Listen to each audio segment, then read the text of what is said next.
Okay, this video is going to be going over measuring your tools without using the tool probe that comes with the machine. So we're going to be actually measuring it off our workpiece that we have in the machine. So you first mount your workpiece in your jaws like you're going to be using it. And what you're actually going to be doing, especially for the first tool, is you're actually going to be making a cut on the part to establish your datums, your X and your Z. So we're going to close the door. We're in MDI, and we have a little program just to start the spindle, S1000 M03. M03 if you have an upside down tool. And you just hit cycle start.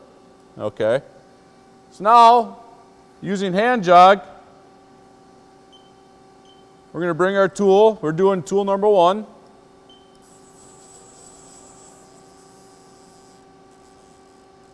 Over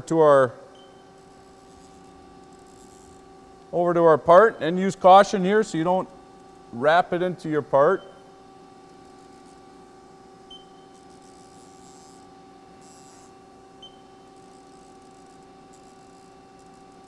I know you can't see this, but what we're doing is just bringing the tool up on our Z face.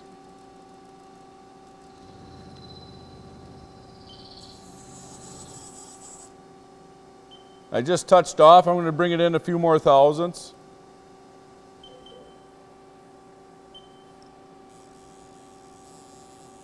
Cut all the way down the face. I'm just going to bring the tool out, and you don't want to move it in the Z direction, just in the X direction in this case. Just stop the spindle and take a look. Okay, as you can see, we only cleaned up half the part. So I'm going to want to take more off. So I'm going to close the door back up, turn my spindle back on, and move my Z in, we'll say maybe 10 thousandths. So now we got a clean face and we got our Z face established. We didn't move our tool in the X at all. So what you're going to want to do then is you come over to your screen, go into offset. There's going to be a work offset. For your work offset, for when you're doing this, you definitely want both X0 and Z0. And we're going to go into tool geometry. We're working with the Z, so we're going to bump over to the Z, and we're just going to hit Z face measure. It's going to put a value in there. So that established where the end of that part is according to the tool. So now we're going to make a little cut on the X. So we're going to start our spindle back up using caution.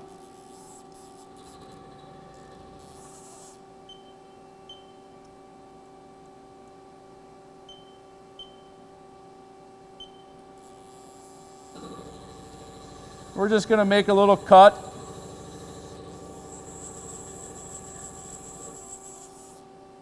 On the X direction. Once again, you can see we didn't really clean up. And it doesn't need to be 100% clean up, but you definitely want to pass 180 so when you get a measurement, you can get a good measurement. We'll get it all the way cleaned up. We'll try one more cut.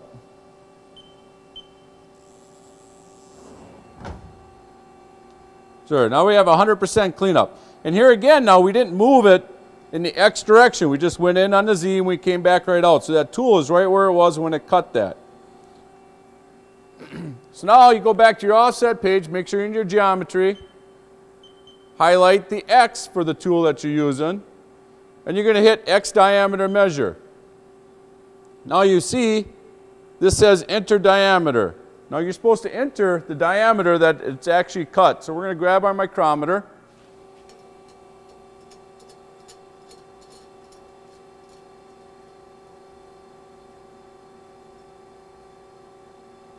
Get a good measurement. And that part measures 2.967. So we're just going to input 2.967. We had a value in there, so we're going to erase that 2.967, and we're just going to hit right enter. And now that offsets that tool so it knows where the center of the part is, where our G54X0 is. So that tool is all done. So now if we want to measure another tool, we have to rotate our part, our turret, to bring in tool number 2 if we want to measure tool number 2.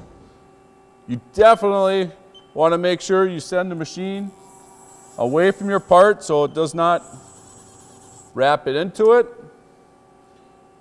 So we do a tool change. We can just do a tool change forward. It's asking us to do a hand jog in this machine before it does it, so we'll do that. Okay, so we got tool number 2 up. Hand wheel it over.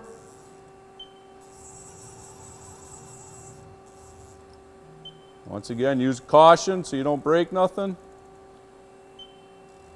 Now you're going to be using a piece of paper, the 1,000th mode. Just bring that in until you feel the friction. Okay, right there I can just feel a drag. It doesn't want to move. So I go back to my offset page and my tool geometry. How we're working on the Z, and we're going to hit Z face measure. Okay. Now, if you really want to be accurate, you want to measure your paper and offset that. This paper measured 3/1000ths. So I'm just going to account for that 3/1000ths by hitting minus 0.003, still in the Z, and just add that to it. So that's the Z. So now we're going to hand jog. Once again, be very careful that you don't go in the wrong direction. We got to do our X.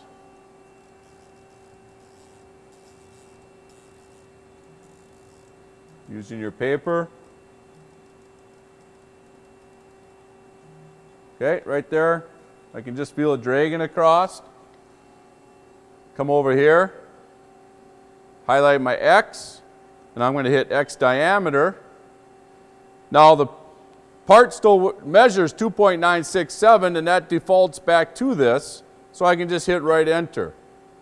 Okay, but now we do want to offset for our paper. Remember it measured 3/1000ths, but now you have to double that because it was the 3/1000ths only on one side, so it's a radius value, and this works off a diameter, so we want to do minus 0.006 and right enter it. So those two tools are ready to go and run your part. Now, as long as if you took this part out and then had a different length, obviously you would have to redo the Z face. So that's how you measure your tools using the manual method.